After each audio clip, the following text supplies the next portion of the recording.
नमस्कार साथियों, exam hall city point में आप सबका स्वागत है। यह वीडियो केंद्रीय शिक्षक पात्रता परीक्षा सीटेट 2021 प्राथमिक स्तर क्लास 1 से 5 के पर्यावरण अध्ययन के सभी प्रश्नों को देखेंगे। यह प्रश्न पत्र 6 जनवरी 2022 को जो पेपर हुआ था उसके संपूर्ण पर्यावरण अध्ययन के प्रश्न को हम लोग हल करेंगे। और अभी तक आपने मेरे चैनल को सब्सक्राइब नहीं किया तो चैनल को सब्सक्राइब कर लीजिए। अगर आपको हमारे क्लास के सभी क्लास के PDF चाहिए तो आप हमारे Telegram channel exam hall study point से जुड़ के प्राप्त कर सकते हैं। अगर वीडियो पसंद आता है वीडियो को लाइक शेयर करना ना भूलें। चलिए शुरू करते हैं आज का अपना क्लास। पहला प्रश्न है, सर्दियों में ऊनी वस्त्र हमें गर्म रखते हैं, उनके उष्मारोधी होने का कारण है। इसके विकल्प हैं। ऑप्शन ए है, ऊनी रेशे आपस में कसकर जुड़े हुए हैं और ठंडी हवा को गुजरने नहीं देते। ऑप्शन बी है, ऊनी रेशों के बीच वायु फंसी होती है एवं वायु उष्मारोधी है। ऑप्शन सी है, ऊनी रेशे मोटे होते हैं और बाहरी उष्मा को नियंत्रित करते हैं। ऑप्शन डी है, ऊनी रेशे मोटे होते हैं और ठंडी हवा को गुजरने नहीं देते हैं। इसका सही आंसर हो जाएगा ऑप्शन बी, ऊनी रेशों के बीच हवा फंसी होती है एवं वायु उष्मारोधी होती है। अगला प्रश्न देखते हैं, तीनों राज्यों का ऐसा समूह जिसमें किसी किनारे पर अरब सागर है, कौन सा है? इसके विकल्प है। Option A Kerala, Karnataka, Maharashtra. Kerala, Karnataka, Andhra Pradesh. Option C है उड़ीसा, आंध्र प्रदेश, महाराष्ट्र। ऑप्शन डी है महाराष्ट्र, केरल, पश्चिम बंगाल।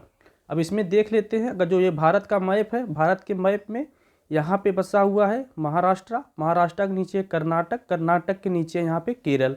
तो ये जो सभी ये बसे हुए हैं तीनों राज्य हैं, ये इधर पे अरब सागर है। तो ये अरब सागर से ये टच करते हैं ये तीनों राज्य, केरल, कर्नाटक, महाराष्ट्र। इसका सही आंसर हो जाएगा ऑप्शन ए, केरल, कर्नाटक, महाराष्ट्र। अगला प्रश्न देखते हैं। प्रश्न है, एक ऐसा नाच है जिसमें जमीन पर बांस की डंडी लेकर दो दो लोगों की जोड़ी आमने सामने बैठती है। ढोल की ताल पर डंडियों को जमीन पर पीटते हैं और ताल के अनुसार डंडियों के बीच लोग एक कतार में खड़े होकर कूदते हैं और नाचते हैं। इस नाच का नाम तथा उस राज्य का नाम जहाँ के लोग इसे नाचते हैं क्रम से क्या है? इसके विकल्प हैं। ऑप्शन ए तोरंग मिजोरम। ऑप्शन बी है कुडुक झारखंड। ऑप्शन सी है चिराओ मिजोरम। ऑप्शन डी है झूम झारखंड। इसका सही आंसर हो जाएगा ऑप्शन सी, चिराओ मिजोरम। अगला प्रश्न देखते हैं। संसार की 5वीं और भारत की पहली ऐसी महिला जिन्होंने माउंट एवरेस्ट की चोटी पर कदम रखा का नाम है। इसके विकल्प हैं। Option A Bachendri Pal. Option B Sunita Williams. Option C Karnam Malleswari. Option D Santosh Yadav. इसका सही आंसर हो जाएगा ऑप्शन ए बछेंद्री पाल। संसार की 5वीं और भारत की पहली महिला बछेंद्री पाल 23 मई 1984 को विश्व की सबसे ऊंची पर्वत चोटी माउंट एवरेस्ट पर फतह हासिल की। बछेंद्री पाल का जन्म उत्तराखंड के नाकुरी नामक गांव में हुआ था। अगला प्रश्न देखते हैं।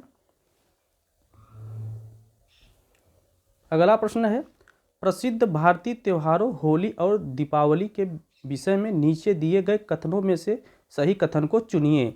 ऑप्शन ए है, ये दोनों त्यौहार पूर्णिमा को मनाए जाते हैं। ऑप्शन बी, ये दोनों त्यौहार अमावस्या को मनाए जाते हैं। ऑप्शन सी है, दीपावली पूर्णिमा को तथा होली अमावस्या को मनाई जाती है। ऑप्शन डी है, दीपावली अमावस्या को तथा होली पूर्णिमा को मनाई जाती है। इसका सही आंसर हो जाएगा ऑप्शन डी, दीपावली अमावस्या को तथा होली पूर्णिमा को मनाई जाती है। अगला प्रश्न देखते हैं।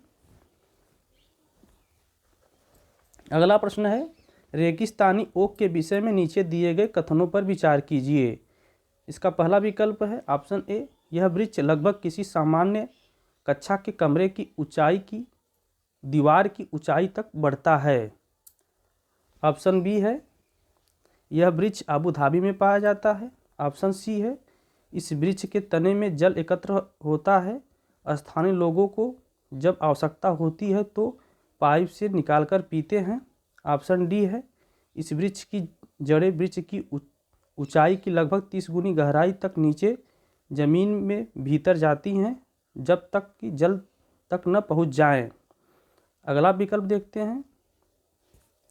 अगला है, इस वृक्ष की बहुत सी शाखाएं होती हैं जिन पर घने पत्ते लगे होते हैं। और इसमें से देखते हैं कौन कौन सा ऑप्शन सही है। पहला ऑप्शन था इसमें, एक वृक्ष लगभग किसी सामान्य कक्षा के कमरे की दीवार की ऊंचाई तक बढ़ता है। ये ऑप्शन बिल्कुल सही है। अगला देखते हैं। अगला है, यह वृक्ष आबू धाबी में पाया जाता है। ये गलत है। यह वृक्ष आबू धाबी में नहीं बल्कि यह ऑस्ट्रेलिया में पाया जाता है। ऑस्ट्रेलिया में पाया जाता है।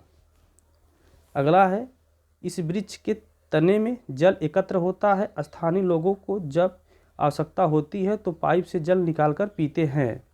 ये भी ऑप्शन इसका सही हो जाएगा। ऑप्शन डी है, इस वृक्ष की जड़ें वृक्ष की ऊंचाई की लगभग 30 गुनी गहराई तक जमीन के भीतर जाती हैं जब तक कि जल तक न पहुंच जाए। ये भी सही है। ऑप्शन डी है इसका। ऑप्शन ई है, इस वृक्ष की बहुत सी शाखाएं होती हैं जिसमें घने पत्ते होते हैं। ये भी गलत है। इसका आंसर कौन कौन सही है? ए सही है, सी सही है और डी सही है। तो देख लेते हैं ए, सी और डी।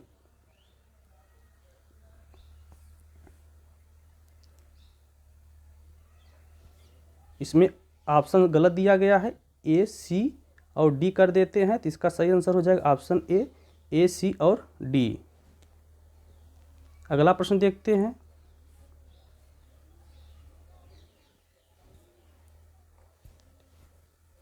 प्रश्न है, हमारे देश में ऐसे गांव हैं जहां की ग्रामवासी अत्यधिक वर्षा होने के कारण अपने घरों को खंभों पर जमीन से 10 से 12 फीट ऊंचाई पर बनाते हैं। इन घरों को अंदर से लकड़ी का ही बनाया जाता है। ये गांव कहाँ होने चाहिए? इसके विकल्प है, ऑप्शन ए है हिमाचल प्रदेश, ऑप्शन बी है तमिलनाडु, ऑप्शन सी है असम, ऑप्शन डी है उत्तराखंड। इसका सही आंसर हो जाएगा ऑप्शन सी असम। अगला प्रश्न देखते हैं। प्रश्न है, नीचे दिए गए हमारे देश के किसी राज्य केंद्र शासित प्रदेश के अधिकांश सामान्य लोगों को नारियल डली हुई किसी भी करी के साथ उबला हुआ टैपिओका खाना सबसे अच्छा लगता है? अब इसके विकल्प हैं, option A Andhra Pradesh, option B Goa, option C Tamil Nadu, option D Kerala. इसका सही आंसर हो जाएगा ऑप्शन डी केरल। अगला प्रश्न देखते हैं। प्रश्न है, बिहार के लोगों के लिए मधुमक्खी पालन की प्रक्रिया शुरू करने का सर्वोत्तम समय कौन सा होता है?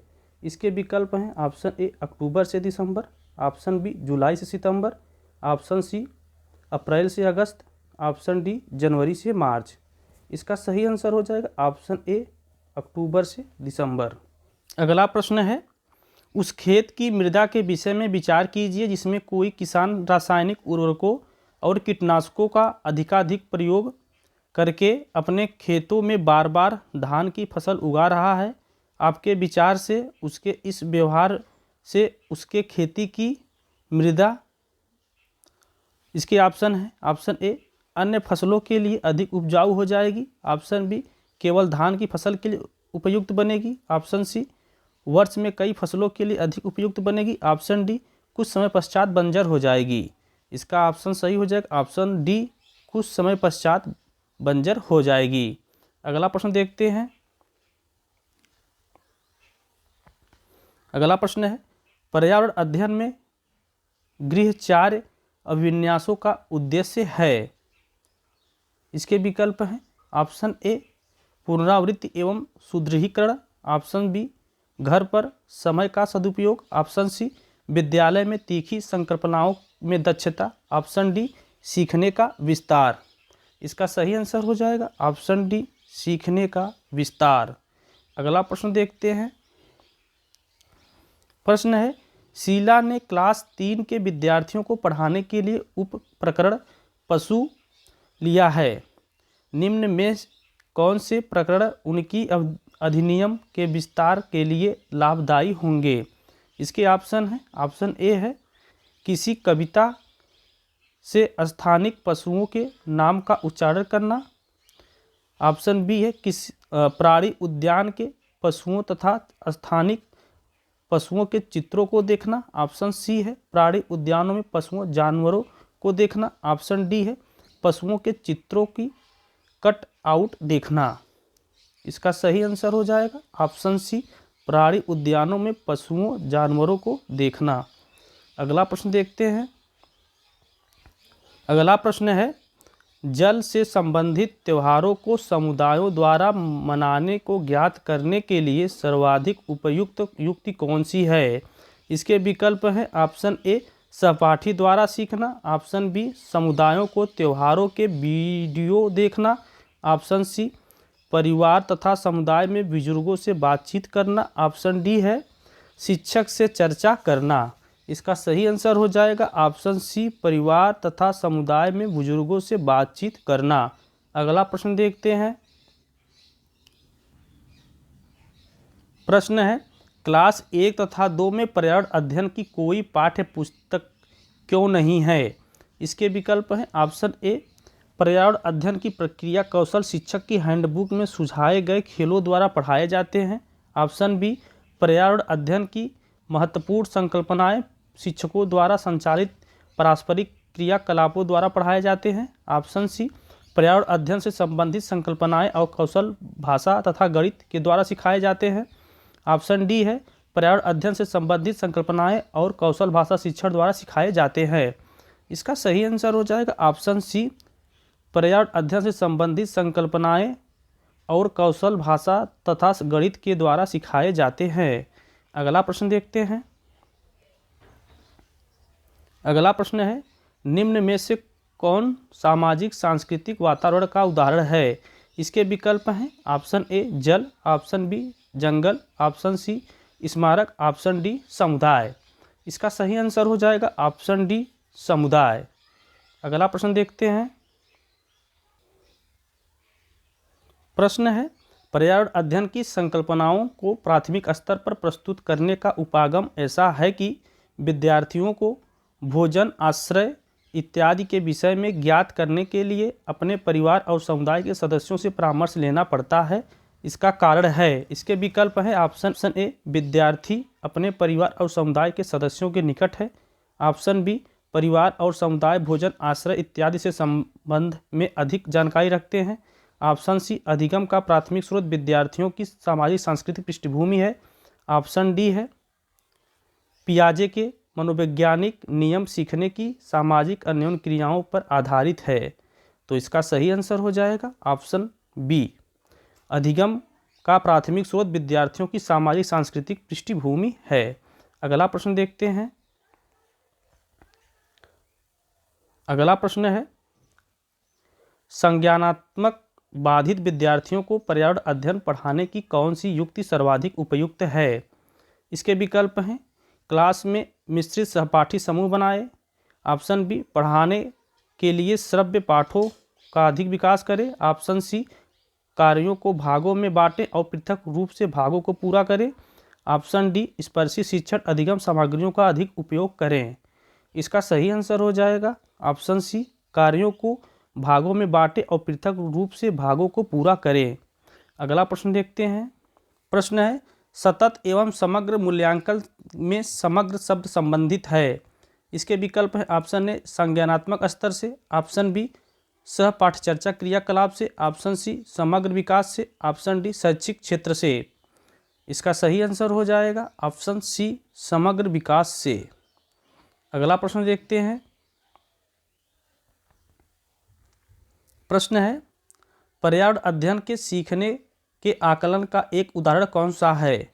इसके विकल्प हैं ऑप्शन ए कार्यपत्रक के द्वारा विद्यार्थियों का भारत के मानचित्र पर भारत के तटीय राज्यों को खोजना, ऑप्शन बी है विद्यार्थियों को अगले सत्र में भेजने के लिए वार्षिक परीक्षा लेना, ऑप्शन सी है पर्यावरण अध्ययन अवधारणाओं के निष्पादन के स्तर को ज्ञात करने के लिए अर्धवार्षिक परीक्षा, ऑप्शन डी है अभिभावकों को उनकी उपलब्धियों के विषय में बताने के लिए प्रत्येक इकाई के अंत में परीक्षा लेना। इसका सही आंसर हो जाएगा ऑप्शन ए कार्यपत्रक के द्वारा विद्यार्थियों का भारत के मानचित्र पर भारत के तटीय राज्यों को खोजना। अगला प्रश्न देखते हैं। पर्यावरण अध्ययन NEP 2020 में अनुभवात्मक सीखने में वृद्धि के लिए शिक्षण शास्त्रीय अभ्यासों का चुनाव कीजिए। इसके विकल्प हैं, ऑप्शन ए है पर्यावरण अध्ययन की चुनिंदा अवधारणाओं पर ध्यान केंद्रित करना। ऑप्शन बी है पर्यावरण अध्ययन के शिक्षण में कला का एकीकरण करना। ऑप्शन सी है पर्यावरण अध्ययन के शिक्षण में कहानी कहने का एकीकरण करना। अब इसमें देखते हैं कौन कौन सा ऑप्शन सही है। पहला जो ऑप्शन है पर्यावरण अध्ययन की चुनिंदा अवधारणाओं पर ध्यान केंद्रित करना, ये गलत है। ऑप्शन बी देखते हैं पर्यावरण अध्ययन के शिक्षण में कला का एकीकरण करना, ये सही है। ऑप्शन सी है पर्यावरण अध्ययन के शिक्षण में कहानी कहने का एकीकरण करना, ये भी सही है। तो इसका सही आंसर हो जाएगा बी एंड सी ओनली। अगला प्रश्न देखते हैं।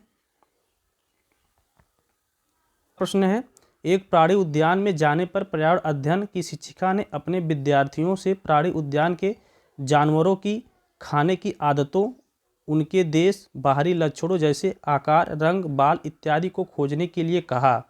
इस क्रियाकलापों के द्वारा वह किन प्रक्रिया कौशल को विकसित कर रही हैं। इसके विकल्प हैं, ऑप्शन ए अवलोकन, प्रश्न पूछना, संवाद, प्रयोग करना। ऑप्शन बी प्रश्न पूछना, वर्गीकरण, मापन, संवाद। ऑप्शन सी अवलोकन, प्रश्न करना, संवेदनशीलता, संवाद। ऑप्शन डी प्रश्न करना, अवलोकन, संवेदनशीलता, प्रयोग करना। इसका सही आंसर हो जाएगा ऑप्शन सी अवलोकन, प्रश्न करना, संवेदनशीलता और संवाद। अगला प्रश्न देखते हैं। अगला प्रश्न है, प्राथमिक स्तर पर पर्यावरण अध्ययन का थीम कौन सा है। इसके विकल्प हैं, ऑप्शन ए जल, ऑप्शन बी मौसम, ऑप्शन सी सामग्री, ऑप्शन डी जानवर। इसका सही आंसर हो जाएगा ऑप्शन ए जल। बात करते हैं प्राथमिक स्तर पर पर्यावरण अध्ययन के 6 थीम हैं, जो इस प्रकार से, पहला है परिवार और मित्र, दूसरा है भोजन, तीसरा है आश्रय, चौथा है जल, पांचवा है यात्रा और छठवां है चीज़ें जो हम बनाते हैं एवं करते हैं। अगला प्रश्न देखते हैं। अगला प्रश्न है, पर्यावरण अध्ययन के आकलन में एक शिक्षक कौन से उच्च स्तरीय चिंतन वाले प्रश्न का चुनाव करेंगे। इसके विकल्प हैं, ऑप्शन ए हम कौन सी 5 जड़ें खाते हैं। ऑप्शन बी क्या होगा यदि पृथ्वी पर पेट्रोल और डीजल न हो। ऑप्शन सी पत्तियों का हरा रंग की इस कारण से है। ऑप्शन डी बीज बोने से लेकर गेहूं की फसल काटने तक के चरण कौन से हैं। इसका सही आंसर हो जाएगा ऑप्शन बी क्या होगा यदि पृथ्वी पर पेट्रोल और डीजल न हो। अगला प्रश्न देखते हैं। प्रश्न है, 8 विद्यार्थियों के 5 समूह में से प्रत्येक समूह ने वन्यजीवों के संरक्षण के लिए लघु नाटिका प्रस्तुत की। उनके पर्यावरण अध्ययन की अवधारणाओं की समझ और सूचनात्मक अभिव्यक्ति का सर्वाधिक उपयुक्त आकलन किया जा सकता है। इसके विकल्प हैं, option A portfolio, option B पर्यावरण अध्ययन संपत्तियों की प्रस्तुति एवं समझ के आकलन के लिए रूब्रिक्स, ऑप्शन सी प्रस्तुति का अवलोकन एवं रिकॉर्डिंग, ऑप्शन डी पर्यावरण अध्ययन और धारणाओं को जांचने के लिए प्रस्तुति के उपरांत पेन पेपर परीक्षा। इसका सही आंसर हो जाएगा ऑप्शन बी पर्यावरण अध्ययन संपत्तियों की प्रस्तुति एवं समझ के आकलन के लिए रूब्रिक्स। आज के इस वीडियो में सभी पर्यावरण अध्ययन के प्रश्न समाप्त होते हैं। अगर आप सबको यह वीडियो अच्छा लगा है, वीडियो को लाइक शेयर करना ना भूलें। अगर अभी तक आपने चैनल को सब्सक्राइब नहीं किया तो चैनल को सब्सक्राइब कर लीजिए। अगर आपको इस क्लास का PDF चाहिए तो हमारे Telegram channel exam hall study point से जुड़ के प्राप्त कर सकते हैं, जिसका लिंक डिस्क्रिप्शन बॉक्स में दे दिया गया है। मिलते हैं नेक्स्ट वीडियो में।